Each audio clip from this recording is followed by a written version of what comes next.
Stan Gibilisco here, proprietor and operator of amateur radio station W1 GV Whiskey 1 Good Vibrations. I made a video just a while ago about something that I would call LastNet. It's my answer to Tom Gallagher's editorial on page 9 of the June 2017 issue of QST, in which he requests ideas and input from radio amateurs regarding how we can basically keep from being obsolete in the face of an increasingly sophisticated emergency communications network known as FirstNet. Not an inexpensive proposition, that. The government spending somewhere on the order of $47 billion to endeavor to create a network of computers that can be used.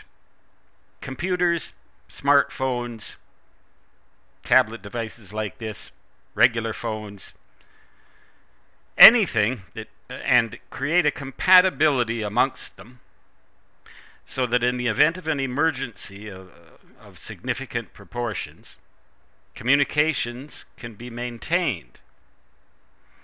And I outlined the problem with emergency power and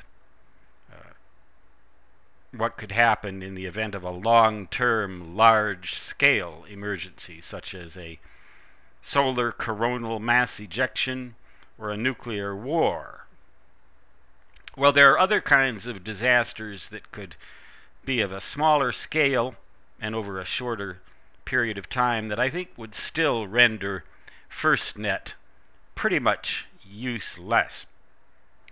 Consider, for example, a large Category 5 hurricane, similar to the one that occurred off of the coast of Mexico, the Pacific coast of Mexico, a while ago.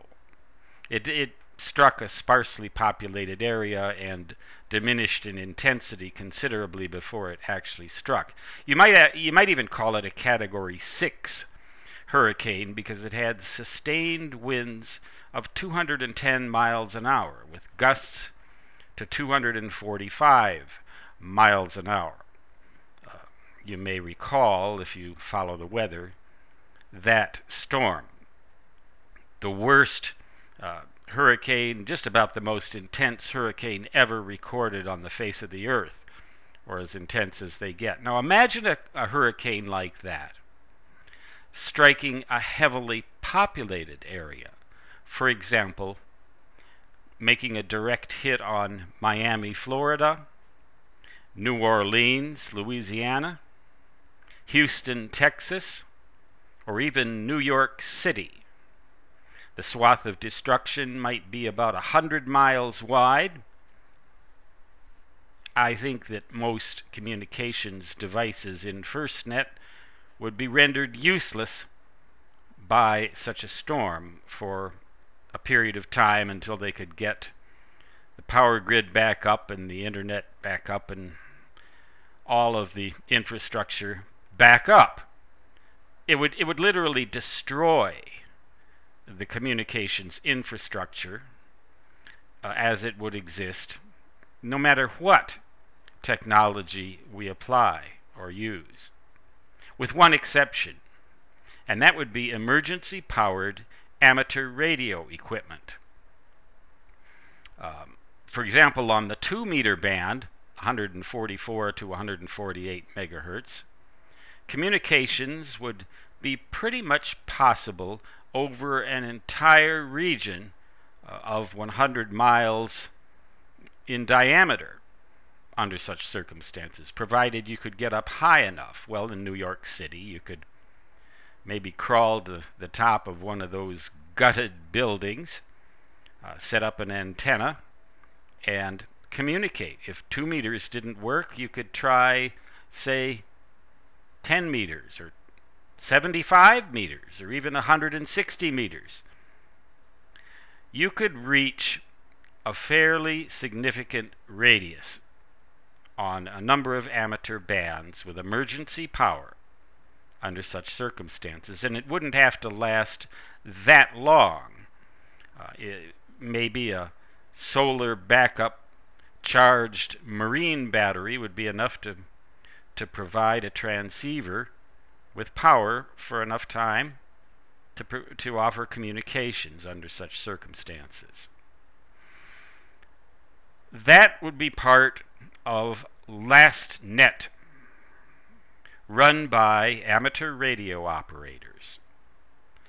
It wouldn't require very much money, just the investment of time and interest amongst ham radio operators in that area.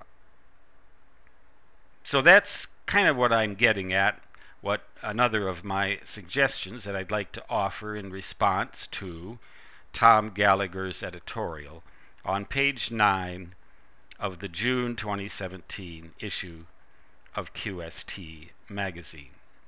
Ham radio will never be obsolete in the face of disasters that can render the most sophisticated technologies totally useless.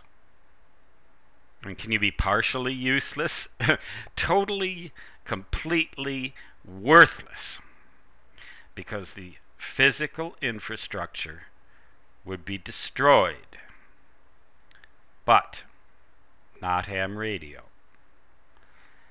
Doesn't take a lot of technological sophistication to carry on those communications, but it does take preparedness.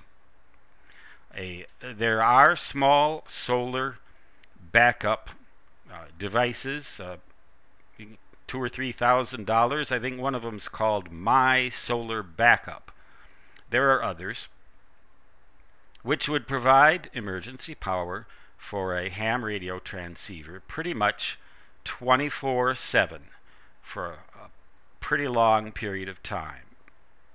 Long enough, certainly, for the infrastructure to be rebuilt, and long enough for the regular FirstNet to come back to its senses. But LastNet could fill that gap. That's just another suggestion I have.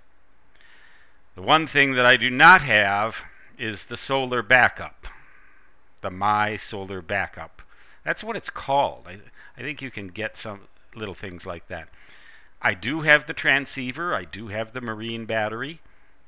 I could run for quite a while until the marine battery ran out of juice. I need something to recharge a battery, and My Solar Backup would do the trick. So I'm thinking about spending that kind of money just so that I can practice what I preach and be ready. Here in the Black Hills of South Dakota, our main threat is wildfire, which could do the very same thing over a fairly wide area, rendering the infrastructure useless, with the exception of amateur radio. Just about every place has the capability or the vulnerability of such a disaster. San Francisco, it would be an earthquake. New York City, again, as I said, a hurricane, perhaps.